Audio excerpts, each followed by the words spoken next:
Let's have a look at displacement, velocity and acceleration. Now this is going to be quite technical, and this is probably at the top end of IGCSE, the very top end, and it involves calculus.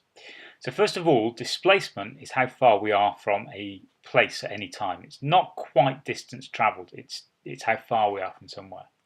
Velocity is my speed with direction, and here's the important thing. To get velocity, I need to differentiate the displacement.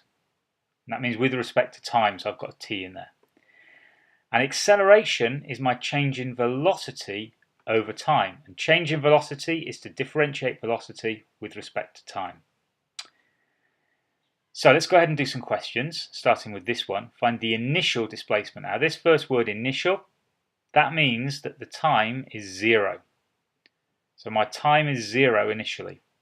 So all I've got to do here is put t as 0 in to get an answer. So make t 0. Nothing in there, nothing there, nothing there, so it's quite straightforward. S equals 20, so I'm 20 meters away from wherever it is I'm measuring displacement from. Find an expression for velocity. Now velocity is here, and this is the ds divided by dt, so I can just take this and differentiate. When I differentiate, I take 1 away from this power, so it becomes t squared.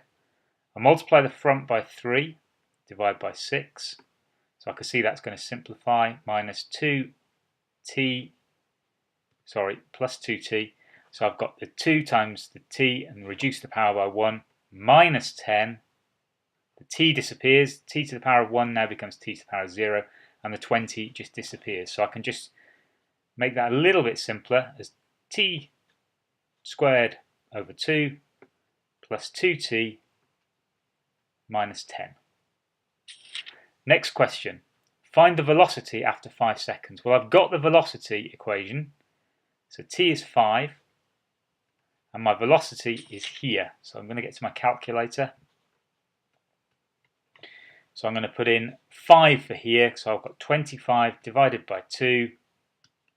Add 2 5s are 10. Oh, and then take away 10. So that's going to be 12.5. So I just put 5 into there at t because that's what they wanted me to do after 5 seconds. So the velocity is 12.5 meters per second. We just write like that. Okay, find the times when the velocity is 0. Now it's a quadratic equation.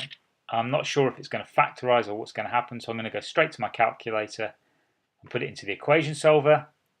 Polynomial, 2 degrees. I've got half of t squared, I've got 2 t's and minus 10. So I solve that, and the 2 times, well actually it's not 2 times because one of them is a negative and t is greater than 0. So I just want that one time, which is 2.9. 2.9.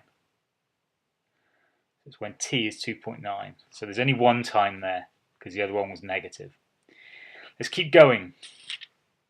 Find an expression for the acceleration. Now let's just remember that velocity is t over 2 divided by 2 plus 2t minus 10.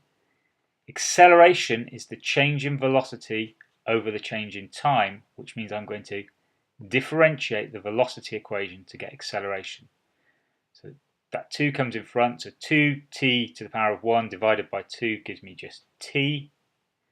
And this becomes plus 2 and the 10 disappears. So there's my acceleration. Find the initial acceleration, so that's when t is 0 every time.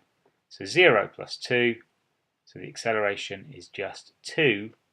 And we write that as meters per second squared.